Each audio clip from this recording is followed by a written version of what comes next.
Hi ನಮಸ್ಕಾರ ಗೆಳೆಯರೆ, ಎಲ್ಲರಿಗೂ ನನ್ನ ಚಾನಲ್ಗೆ ಸ್ವಾಗತ. 15ರಿಂದ 20 ಯುವಕರಿಂದ ಆರಂಭವಾದ RSS ಇಂದು ವಿಶ್ವದ ಅತಿದೊಡ್ಡ ಸ್ವಯಂ ಸೇವಾ ಸಂಸ್ಥೆಯಾಗಿ ಹೊರಹೊಮ್ಮಿದೆ. 100 ವರ್ಷಗಳ ಸುದೀರ್ಘ ಪಯಣವನ್ನು ಮುಗಿಸಿದೆ.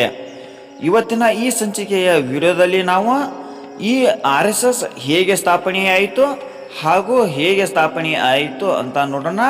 ಹಾಗೂ ಇದರ ಉದ್ದೇಶ ಏನು ಅಂತ ಈ ವಿಡಿಯೋದಲ್ಲಿ ವಿವರವಾಗಿ ನೋಡೋಣ. ಹಾಗೂ ಈ 100 ವರ್ಷಗಳಲ್ಲಿ RSS ಎಷ್ಟು ಬಾರಿ ಬ್ಯಾನ್ ಆಯಿತು ಮತ್ತು ಯಾವಾಗ ಬ್ಯಾನ್ ಆಯಿತು, ಅದಕ್ಕೆ ಕಾರಣ ಏನು ಅಂತ ಈ ವಿಡಿಯೋದಲ್ಲಿ ವಿವರವಾಗಿ ನೋಡೋಣ. ಬನ್ನಿ. ಇನ್ನೂ ಯಾರು ನಮ್ಮ ಚಾನಲನ್ನು ಸಬ್ಸ್ಕ್ರೈಬ್ ಮಾಡಿಲ್ಲವೋ ಸಬ್ಸ್ಕ್ರೈಬ್ ಮಾಡೋದನ್ನು ಮರೆಯದಿರಿ ಹಾಗೂ ಬೆಲ್ ಐಕಾನನ್ನು ಒತ್ತಿ. RSS ಅನ್ನೋ ಕೇಂದ್ರ ಸರ್ಕಾರವು 3 ಬಾರಿ ನಿಷೇಧಿಸಿದೆ. ಆದರೆ ಪ್ರತಿ ಬಾರಿ RSS ವಿರುದ್ಧದ ಆರೋಪಗಳು ಆಧಾರರಹಿತವೆಂದು ಸಾಬೀತಾದ ಕಾರಣ ನಿಷೇಧವನ್ನು ಬೇಷರತ್ತಾಗಿ ತೆಗೆದುಹಾಕಲಾಗಿದೆ. RSS ವಿಶ್ವದ ಅತಿದೊಡ್ಡ ಸ್ವಯಂ ಸೇವಾ ಸಂಸ್ಥೆ, ರಾಷ್ಟ್ರೀಯ ಸ್ವಯಂ ಸೇವಕ ಸಂಘ ಅಥವಾ RSS ಈ ವರ್ಷದ ವಿಜಯದಶಮಿಯಂದು ತನ್ನ 100ನೇ ವರ್ಷಕ್ಕೆ ಕಾಲಿಟ್ಟಿದೆ.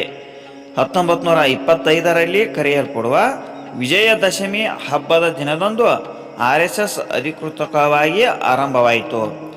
ಪ್ರಾರಂಭದಿಂದಲೂ RSSನ ಸರಸಂಘ ಚಾಲಕ ಅಥವಾ ಮುಖ್ಯ ಮಾರ್ಗದರ್ಶಕರು RSSನ ಪ್ರಧಾನ ಕಚೇರಿಯನ್ನು ಹೊಂದಿರುವ ಮಹಾರಾಷ್ಟ್ರದ ನಾಗಪುರದಲ್ಲಿ ವಿಜಯದಶಮಿಯಂದು ವಾರ್ಷಿಕ ಭಾಷಣ ಮಾಡುತ್ತಾರೆ.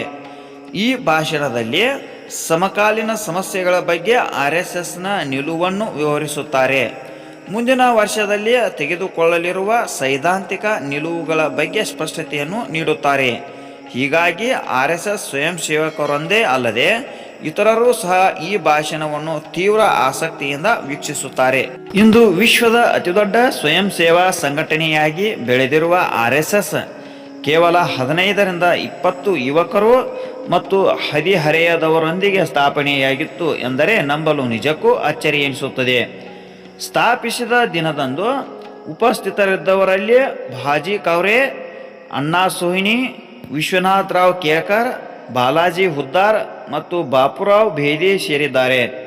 ಮೊದಲ ದೈನಂದಿನ RSS ಶಾಖೆಯ ಆರಂಭಕ್ಕೆ ಯಾವುದೇ ಔಪಚಾರಿಕ ಸಿದ್ಧತೆ ಇರಲಿಲ್ಲ. ಯುವಕರನ್ನು ದೈಹಿಕವಾಗಿ, ಮಾನಸಿಕವಾಗಿ ಮತ್ತು ಬೌದ್ಧಿಕವಾಗಿ ಸದೃಢನಾಗಿಸಿ ದೇಶ ಸೇವೆಗೆ ತರಬೇತಿ ನೀಡುವುದು ಒಂದು ಅಜೆಂಡವಾಗಿತ್ತು. RSSನ ಮೊದಲ ದೈನಂದಿನ ಶಾಖೆ ಮೇ 28, 1926ರಿಂದ ಪ್ರಾರಂಭವಾಯಿತು. ಇದು ನಿಯಮಿತ ವೇಳಾಪಟ್ಟಿಯನ್ನು ಹೊಂದಿತ್ತು.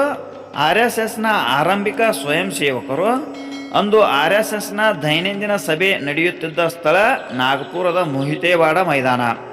ಇದು ಇಂದು RSSನ ಪ್ರಧಾನ ಕಚೇರಿಯ ಭಾಗವಾಗಿದೆ. RSS ಹಾರಿಸುವ ಕೇಸರಿ ಧ್ವಜವನ್ನು RSS ಪರಿಭಾಷೆಯಲ್ಲಿ ಭಗವಾ ಧ್ವಜ ಎಂದು ಕರೆಯಲಾಗುತ್ತದೆ. ಕೇಸರಿ ಧ್ವಜಕ್ಕೆ ವಂದನೆಯೊಂದಿಗೆ ಮೊದಲ ಶಾಖೆಯನ್ನು ಪ್ರಾರಂಭಿಸಲಾಗುತ್ತದೆ. ಈ ಸಂಪ್ರದಾಯವು RSSನ ಮೊದಲ ದಿನದಿಂದ ಇಂದಿಗೂ ಮುಂದುವರಿಯುತ್ತಿದೆ. ಪ್ರತಿ ದೈನಂದಿನ ಶಾಖೆಯ ಪ್ರಾರಂಭ ಮತ್ತು ಅಂತ್ಯವು ಕೇಸರಿ ಧ್ವಜಕ್ಕೆ ವಂದನೆಯೊಂದಿಗೆ ಕೂಡಿರುತ್ತದೆ. ಅಗ್ನಿಯ 2 ಜ್ವಾಲೆಗಳನ್ನು ಹೊಂದಿರುವ ರೀತಿಯಲ್ಲಿ ಭಗವಾ ಧ್ವಜವನ್ನು ವಿನ್ಯಾಸಗೊಳಿಸಲಾಗಿದೆ. ಆರಂಭದಲ್ಲಿ ಮರಾಠಿ ಮತ್ತು ಹಿಂದಿ ಪದ್ಯಗಳ ಸಂಯೋಜನೆಯಾದ ಸಮಾಪ್ತಿಯ ಪ್ರಾರ್ಥನೆಯ ನಂತರ ಮೊದಲ ದೈನಂದಿನ ಶಾಖೆ ಕೊನೆಗೊಳ್ಳುತ್ತಿತ್ತು. ನಂತರ ಅದನ್ನು ಸಂಸ್ಕೃತ ಪ್ರಾರ್ಥನೆಯಿಂದ ಬದಲಾಯಿಸಲಾಯಿತು. ಈ 2 ಪ್ರಾರ್ಥನೆಗಳು ಸ್ವಯಂ ಸೇವಕರಲ್ಲಿ ರಾಷ್ಟ್ರೀಯತೆಯ ಉತ್ಸಾಹವನ್ನು ಉತ್ತೇಜಿಸುವ ಉದ್ದೇಶ ಹೊಂದಿದೆ. RSS ತನ್ನ ಹೆಸರನ್ನು ಹೇಗೆ ಪಡೆದುಕೊಂಡಿತು ಎಂಬುದು ಕುತೂಹಲಕಾರಿ ವಿಷಯ. ಆರಂಭವಾದ ಸುಮಾರು 6 ತಿಂಗಳ ನಂತರ RSS ಈ ಹೆಸರನ್ನು ಪಡೆದುಕೊಂಡಿತು. ಏಪ್ರಿಲ್ 17, 1926ರಂದು ಡಾಕ್ಟರ್ ಹೆಡ್ಗೇವಾರ್ ಅವರು ತಮ್ಮ ಮನೆಯಲ್ಲಿ ಒಂದು ಸಭೆಯನ್ನು ಕರೆದರು. ಅದರಲ್ಲಿ 26 ಸ್ವಯಂ ಸೇವಕರು ಭಾಗವಹಿಸಿದ್ದರು. ಪ್ರತಿಯೊಬ್ಬರು ತಮ್ಮ ಆಲೋಚನೆಗಳನ್ನು ನೀಡಿ ಸಂಸ್ಥೆಯ ಹೆಸರನ್ನು ನಿರ್ಧರಿಸಲು ವಿವರವಾದ ಚರ್ಚೆ ಮಾಡಲಾಯಿತು. ಹಲವಾರು ಹೆಸರುಗಳನ್ನು ಸೂಚಿಸಲಾಗಿತ್ತು. ಪ್ರತಿಯೊಂದು ಹೆಸರನ್ನು ಎಳೆಯಾಗಿ ಚರ್ಚಿಸಲಾಯಿತು. ಅಂತಿಮವಾಗಿ ಹಲವಾರು ಸುತ್ತಿನ ಚರ್ಚೆಯ ನಂತರ 3 ಹೆಸರುಗಳನ್ನು ಅಂತಿಮಗೊಳಿಸಲಾಯಿತು. ರಾಷ್ಟ್ರೀಯ ಸ್ವಯಂ ಸೇವಕ ಸಂಘ, ಜಾರಿಪಾತಕ ಮಂಡಲ ಮತ್ತು ಭೇದೋದ್ಧಾರಕ ಮಂಡಲಗಳೆಂದು 3 ಹೆಸರುಗಳನ್ನು ಸಂಸ್ಕರಿಸಿ ರಾಷ್ಟ್ರೀಯ ಸ್ವಯಂ ಸೇವಕ ಸಂಘ ಎಂಬ ಹೆಸರನ್ನು ಸರ್ವಾನುಮತದಿಂದ ಆಯ್ಕೆ ಮಾಡಲಾಯಿತು. RSSನ ಪ್ರಾರ್ಥನಾ ಗೀತೆ ಹೇಗೆ ಹುಟ್ಟಿತೆಂದರೆ, ಫೆಬ್ರವರಿ 1939ರಲ್ಲಿ ನಾಗ್ಪುರದಿಂದ ಸುಮಾರು 50 ಕಿಲೋಮೀಟರ್ ದೂರದಲ್ಲಿರುವ ಸಿಂಧ್ ಎಂಬ ಸ್ಥಳದಲ್ಲಿ ಪ್ರಮುಖ ಸಭೆಯೊಂದನ್ನು ಕರೆಯಲಾಯಿತು. RSSನ ಹಿರಿಯ ಕಾರ್ಯಕರ್ತ ನಾನಾ ಸಾಹೇಬ್ ತಾಳಾತುಲೆ ಅವರ ನಿವಾಸದಲ್ಲಿ ಆಯೋಜಿಸಲಾಗಿತ್ತು. RSS ಸಂಸ್ಥಾಪಕ ಡಾಕ್ಟರ್ ಹೆಡ್ಗೇವಾರ್, ಗುರುಜಿ ಎಂದೇ ಖ್ಯಾತರಾಗಿರುವ MS ಗೋಲ್ವಾಲ್ಕರ್, ಬಾಳಾಸಾಹೇಬ್ ದೇವರಸ್, ಅಪ್ಪಾಜಿ ಜೋಶಿ, ವಿಠಲರಾವ್ ಪಾಟ್ಗೆ, ತಾತ್ಯಾರಾವ್ ತೆಲಂಗ್, ಬಾಬಾಜಿ ಸಾದೋಲ್ಕರ್ ಮತ್ತು ಕೃಷ್ಣರಾವ್ ಮೊಹರಿಲ್ ಸಭೆಯಲ್ಲಿ ಭಾಗವಹಿಸಿದ್ದರು. RSS ಕಾರ್ಯವೈಖರಿಯ ಮೇಲೆ ದೀರ್ಘಕಾಲೀನ ಪ್ರಭಾವ ಬೀರುವ ಹಲವಾರು ಪ್ರಮುಖ ನಿರ್ಧಾರಗಳನ್ನು ಈ ಸಭೆಯಲ್ಲಿ ತೆಗೆದುಕೊಳ್ಳಲಾಯಿತು. ಈ ನಿರ್ಧಾರಗಳು RSSನ ರಚನೆಯ ಮೇಲೆ ನಿರ್ಣಾಯಕ ಪ್ರಭಾವ ಬೀರಿದವು. ಸಭೆಯಲ್ಲಿ ಭಾಗವಹಿಸಿದವರು 1925ರಿಂದ 1939ರವರೆಗೆ RSS ಕಾರ್ಯನಿರ್ವಹಿಸಿದ ರೀತಿಯನ್ನು ವಿವರವಾಗಿ ಪರಿಶೀಲಿಸಿ ಏಕರೂಪತೆಯನ್ನು ತರಲು ನಿರ್ಧರಿಸಿದರು. ಮರಾಠಿ ಮತ್ತು ಇಂಗ್ಲಿಷ್ ಅನ್ನು ಬೋಧನಾ ಮಾಧ್ಯಮವಾಗಿ ಸಂಸ್ಕೃತದಿಂದ ಬದಲಾಯಿಸಲಾಯಿತು. RSS ಶಾಖೆಗಳಲ್ಲಿ ನೀಡಲಾದ ಸೂಚನೆಗಳು ಇನ್ನು ಮುಂದೆ ಸಂಸ್ಕೃತದಲ್ಲಿ ಇರಬೇಕೆಂದು ನಿರ್ಧರಿಸಲಾಯಿತು.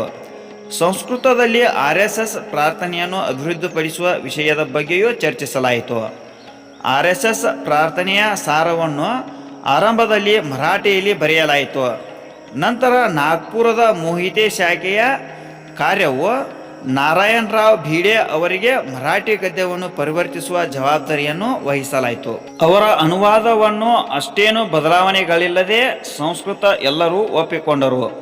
ಈ ಸಂಸ್ಕೃತ ಪ್ರಾರ್ಥನೆಯನ್ನು ಮೊದಲ ಬಾರಿಗೆ ಡಾಕ್ಟರ್ ಹೆಡ್ಗೇವಾರ್ ಮತ್ತು ಗುರು ಗೋಲ್ವಾಲ್ಕರ್ ಅವರ ಉಪಸ್ಥಿತಿಯಲ್ಲಿ ಪುಣೆಯಲ್ಲಿ ನಡೆದ ಮುಂದಿನ RSS ಶಿಬಿರದಲ್ಲಿ ಪಠಿಸಲಾಯಿತು.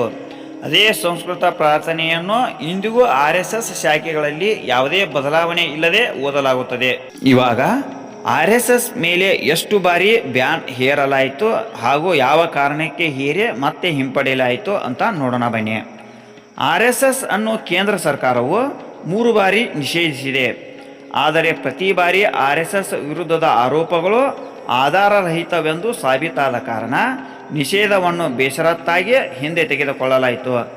ಮೊದಲ ನಿಷೇಧವನ್ನು ಫೆಬ್ರವರಿ 4, 1948ರಂದು ವಿಧಿಸಲಾಯಿತು ಮತ್ತು ಜುಲೈ 12, 1949ರಂದು ತೆಗೆದುಹಾಕಲಾಯಿತು.